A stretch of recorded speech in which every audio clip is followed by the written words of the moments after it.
Hello guys, जैसा कि हम सभी को पता है कि डेटा इंटरप्रिटेशन जिसे कि हम डीआई भी कहते हैं, हर एक कॉम्पिटिटिव एग्जाम में पूछा जाने वाला बेहद इंपॉर्टेंट टॉपिक है। और अगर आप बिगनर हैं या फिर आपकी मैथ्स थोड़ी सी वीक है या डीआई में अच्छा स्कोर नहीं कर पाते हो, तो आज के इस वीडियो में मैं आप लोगों के साथ शेयर करूंगा एक छोटी सी स्ट्रेटजी कि कैसे हम लोग डीआई में अच्छा स्कोर कर सकते हैं, स्पेशली इन प्री एग्जाम और इन मेंस एग्जाम। तो आज का जो पूरा वीडियो डेडिकेटेड रहेगा वो डीआई पर बेस्ड रहेगा। डीआई में मैं आपको ये बताऊंगा कि कितने तरीके की डीआई होती है।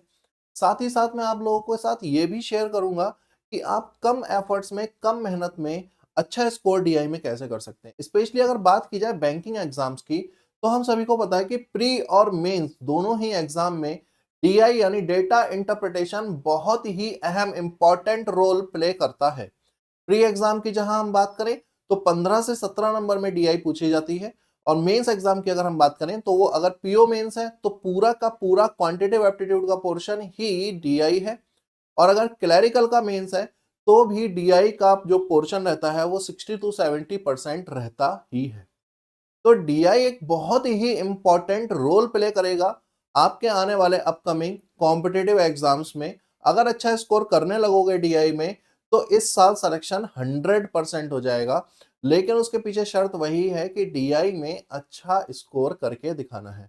और वो कैसे दिखाना है तो मैं अपने कुछ स्ट्रेटेजी प्लान आप लोगों के साथ शेयर करूंगा, या अपना एक्सपीरियंस आपके साथ शेयर करूंगा जितना मैं डीआई के बारे में जानता हूं। और साथ ही साथ आपको इस वीडियो में कमेंट करके ये भी बताना है कि डीआई की क्लासेस आप लोग कब से चाहते हैं। जितने ज्यादा हमारे पास कमेंट आएंगे हम उतनी ही जल्दी डीआई की special classes dedicated for bank, SSC and state level exam और प्री और मेंस दोनों को ध्यान में रखकर, या टायर 1 टायर 2 दोनों को ध्यान में रखकर हम लोग स्टार्ट कर देंगे। तो वीडियो स्टार्ट करने से पहले अगर आप हमारे चैनल पर नए हैं तो चैनल को सब्सक्राइब कर देना। वीडियो अगर अच्छी लग रही है तो लाइक कर देना। और जितने भी आपके फ्रेंड्स हैं, जितने भी आपके व्हाट्सएप ग्रुप हैं, इंस्टाग्राम ग्रुप है, टेलीग्राम ग्रुप है, वहां पर इसको शेयर कर देना, सो दैट ज्यादा से ज्यादा लोगों तक ये वीडियो, ये इंफॉर्मेशन पहुंच सके और हमें भी थोड़ा सा सपोर्ट मिल सके आप लोगों की तरफ। ठीक है। तो डीआई की अगर हम लोग बात करें, डेटा इंटरप्रिटेशन, मैंने अपनी लास्ट क्लास में भी बताया है कि डीआई का बहुत इंपॉर्टेंट रोल रहता है आपके कॉम्पिटिटिव एग्जाम में। अगर आपने मेरी प्रीवियस वीडियोस मिस कर दी हैं तो मैं आपको ये सलाह दूंगा कि एक बार चैनल पर जाकर प्रीवियस वीडियोस भी देख लीजिए। वहां पर मैंने डिटेल्ड एक्सप्लेन किया है कि प्री एग्जाम कैसे क्वालिफाई करना है और 2024 में सिलेक्शन कैसे लेना। ठीक है। तो डीआई की अगर हम लोग बात करें, स्पेशली अगर हम बात करते हैं बैंक, पीओ और क्लर्क की, बैंक, पीओ और क्लर्क की, तो अगर हम प्री एग्जाम की बात करें तो प्री एग्जाम में अभी अभी मैंने बताया 15 नंबर तक की डीआई आपसे पूछ लेगा। दिन अगर खराब होगा आपका तो 17 नंबर तक की। और अगर क्वांट में जरा सा भी वीक हो तो यहीं पर अटक जाओगे और बुरा स्कोर करके आओगे। और वहीं अगर आपने थोड़ा सा एफर्ट कर लिया, क्या कर लिया, थोड़ा सा एफर्ट कर लिया, तो ट्रस्ट मी आपका क्वांट का स्कोर 25 प्लस जाएगा। बस आप उतना मान लो जितना मैं कह रहा हूं। हर साल एग्जाम देता हूं, हजारों बच्चों को पढ़ाता हूं, मुझे मालूम है कैसे एग्जाम क्लियर होगा, स्पेशली प्री कैसे क्लियर होगा, क्योंकि पहला हर्डल ही प्री है और बहुत सारे बालकों से प्री ही नहीं निकल रहा है। तो बस आपको उतना फॉलो करना है जितना मैं कह रहा हूं, ना उससे ज्यादा ना उससे कम, आपका एग्जाम क्लियर हो जाएगा, ये मेरी 100% गारंटी है। ठीक है। तो आपने डेटा इंटरप्रिटेशन में क्या क्या एफर्ट करने हैं उसके बारे में बात करेंगे। सबसे पहले अगर हम बात करें तो डीआई कितने टाइप की है, तो कुछ जो इंपॉर्टेंट डीआई आजकल पूछी जा रही है हर एक कॉम्पिटेटिव एग्जाम में।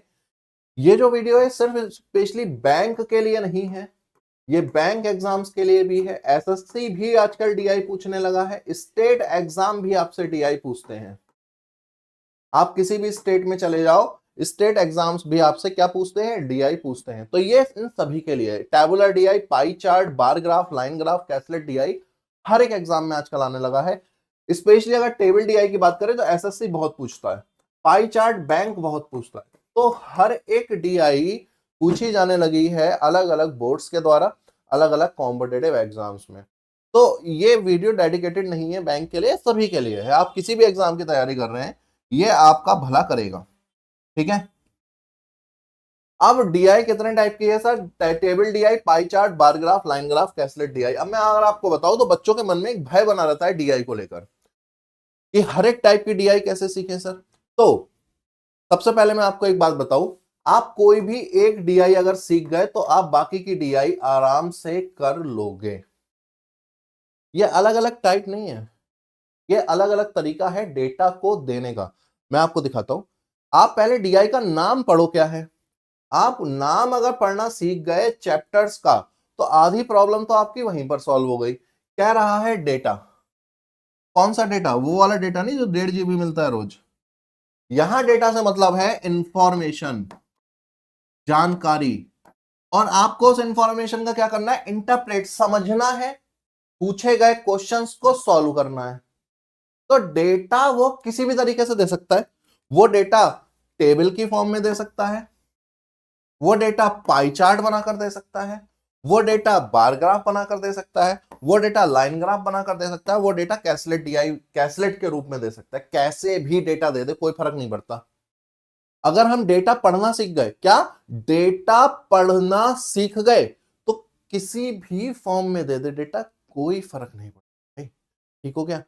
तो इंपॉर्टेंट है, इंपॉर्टेंट है डेटा को समझना। जो दिया गया डेटा यानी इंफॉर्मेशन है उसको समझना। अब डेटा किसी भी तरीके से दिया जा सकता है, किसी भी चीज का दिया जा सकता है। फॉर एग्जाम्पल, आप किसी स्कूल में पढ़ते थे, किसी स्कूल में पढ़ के तो ग्रेजुएट हुए हो। अब उस स्कूल का अगर मैं एक डेटा बनाऊं कि साल 2014, 2015, 2016 और 2017, हर साल बच्चे पढ़ते थे? हाँ पढ़ते थे। मैंने 4 साल का डेटा उठाया और मैंने कहा कि उस स्कूल में अलग अलग क्लासरूम थे। कौन कौन से क्लास थे सर? क्लास 5th था, थोड़ा सा इसको ऊपर लिखते, और क्लास 6 था। क्लास 5th था और क्लास 6 था। उसने कहा कि क्लास 5th की अगर बात करें तो साल 2014 में 120 बच्चे थे। साल 6th क्लास की बात करें तो 150 बच्चे थे। 15 की अगर बात करें तो 110 रह गए, ये 160 हो गए, ये 100 रह गए, ये 190 हो गए, ये 150 हो गए और ये 200 हो गए। ये दो मैंने छोटा सा डेटा दे दिया। अब ये क्या बन गया सर? ये बन गई हमारी डीआई। अब इसमें मैं 36 क्वेश्चन तुमसे पूछ सकता हूं इस छोटे से डेटा से। तो मैंने आपको क्या बताया? मैंने आपको ये बताया कि अगर आप डेटा पढ़ना सीख गए, क्या सीख गए कि डेटा दिया क्या है, तो आप सब कुछ सीख गए। और स्पेशली आजकल जो प्री एग्जाम और मेंस एग्जाम हो रहे हैं, मेंस में तो खैर टफ डीआई आती है, मेंस के बारे में आज बात भी नहीं करेंगे।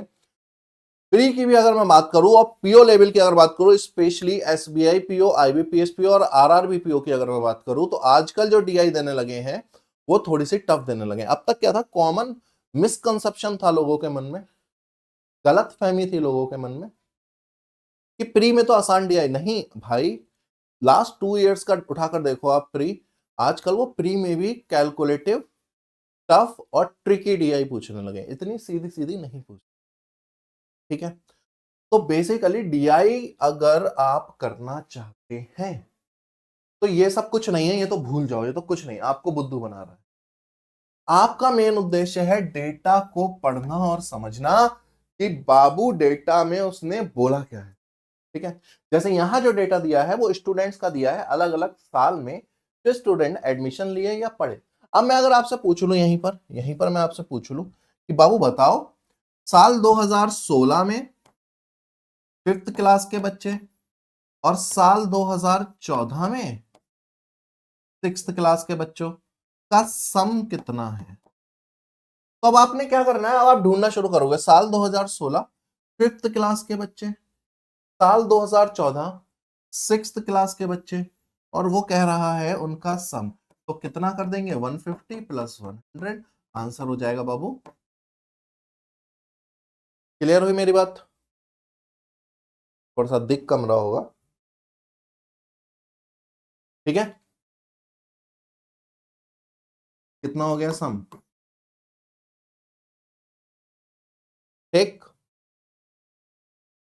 तो कुल मिलाकर डीआई को पढ़ना इंपॉर्टेंट है, डीआई को समझना इंपॉर्टेंट है। अगर आपने ये दो काम कर लिए तो आपकी 70%, 70% प्रॉब्लम सॉल्व हो गई। अब डीआई में अगर स्कोर करना चाहते हो तो सिर्फ पढ़कर और समझकर ही काम नहीं चलेगा। थोड़ा बेसिक क्वांट का आना भी जरूरी है। बेसिक क्वांट, बिना क्वांट के क्वांटिटेटिव एप्टीट्यूड है ना बाबू, तो क्वांट भी आना चाहिए। अब क्वांट की अगर हम बात करें तो क्वांट में कौन कौन से टॉपिक हमको आने चाहिए, तो ये है उन टॉपिक की लिस्ट कि कौन कौन से टॉपिक हम लोगों को आने। परसेंटेज की अगर बात करें, 70% क्वेश्चन आपके परसेंटेज से ही सॉल्व होंगे। अगर आपको परसेंटेज नहीं आता तो डीआई में बहुत बुरा रहेगा स्कोर आपका। रेशियो एंड प्रोपोर्शन, 10% क्वेश्चन आपके रेशियो एंड प्रोपोर्शन से सॉल्व होंगे। ठीक हो गया। एवरेज बहुत ज्यादा जरूरी है, हर 5 क्वेश्चन में से एक क्वेश्चन एवरेज का रहता ही रहता है, तो एवरेज के क्वेश्चन का 1/5 रेशियो है। प्रॉफिट एंड लॉस, अब प्रॉफिट एंड लॉस के जो क्वेश्चन होंगे वो डायरेक्ट नहीं मिलेंगे, उसमें प्रॉफिट के फॉर्मूले से, लॉस के फॉर्मूले से, परसेंटेज प्रॉफिट के फॉर्मूले से, परसेंटेज लॉस के फॉर्मूले से कुछ क्वेश्चन सॉल्व होंगे, तो इसलिए उसका आना भी जरूरी है। और साथ ही साथ लास्ट में देखो क्या है, लास्ट में लेकर आया हूं मैं वैदिक मैथ। वैदिक मैथ का मतलब है कि how to calculate things so quickly, चीजों को तेजी से कैसे सॉल्व करें, वो वैदिक मैथ का पोर्शन है। Basic calculation plus minus multiply और डिवाइड आपको आता है, मैं भी जानता हूं, किंतु परंतु वैदिक मैथ हमको यह सिखाता है कि चीजों को क्विकली मल्टीप्लाई, क्विकली सॉल्व कैसे करें। तो 2 डिजिट और 3 डिजिट मल्टीप्लाई मैंने लास्ट एक वीडियो में कहा था कि अगर आप चाहते हैं कि मैं आपको सिखाऊं कि how to quickly multiply 2 digit number, how to multiply 2 digit number, chat में बताइए कमेंट करके अगर आप चाहते हैं कि क्विकली एक लाइन में मैं कैसे सॉल्व करूं कि 78 और 46 का मल्टीप्लाई कितना होता है। तो सिंपल मैं बता देता हूं आपको, 7 छक 42 और 8 चौक 32, 42 और 2 हो गए हमारे 44, 44 और 30 हो गए हमारे 70, 70 और 74 78, 7 7 चौक 28 35। सिंपल एक लाइन में मल्टीप्लाई। अगर ये सीखना चाहते हो तो कमेंट करके जरूर बताइएगा, ऑलरेडी काफी बच्चों को आता होगा, नॉर्मल है। और 3 डिजिट मल्टीप्लाई,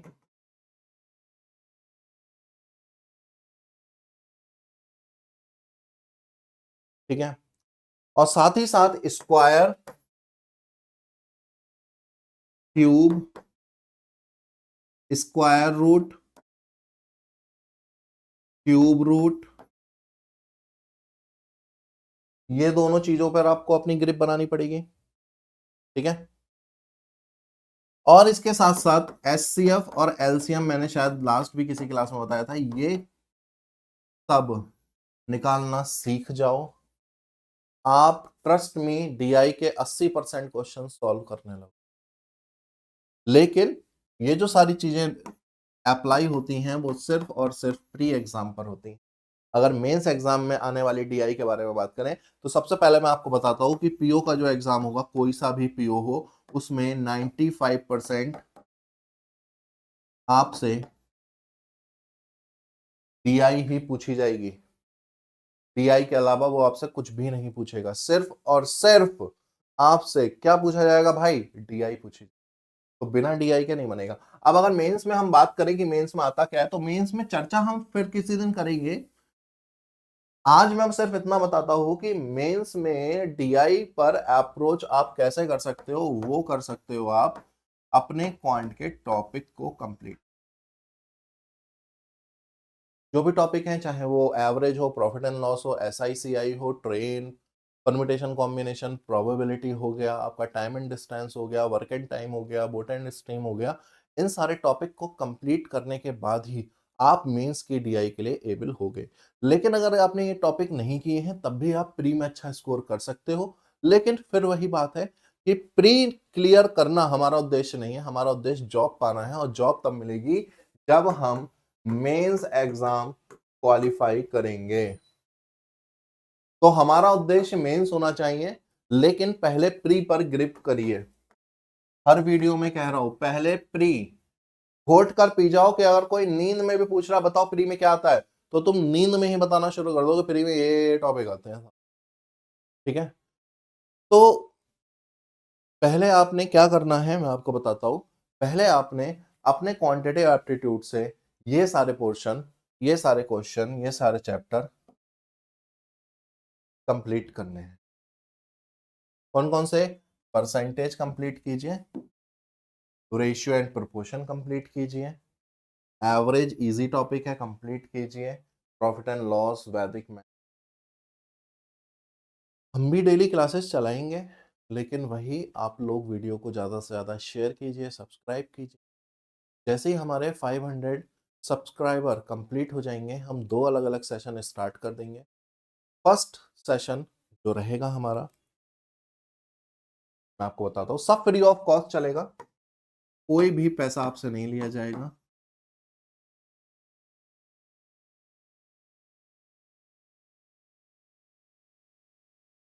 फर्स्ट सेशन हमारा स्टार्ट हो जाएगा the Hindu editorial daily. Second session हमारा स्टार्ट हो जाएगा डीआई, और थर्ड सेशन हमारा स्टार्ट हो जाएगा स्पीडी मैथ। स्पीडी मैथ में आपको क्या सिखाया जाएगा सर? ट्रिक्स सिखाई जाएंगी। डीआई में आपको क्या सिखाया जाएगा कि प्री और मेंस की डीआई कैसे सॉल्व करते हैं, डेली इसकी क्लास चलेंगी फ्री ऑफ कॉस्ट।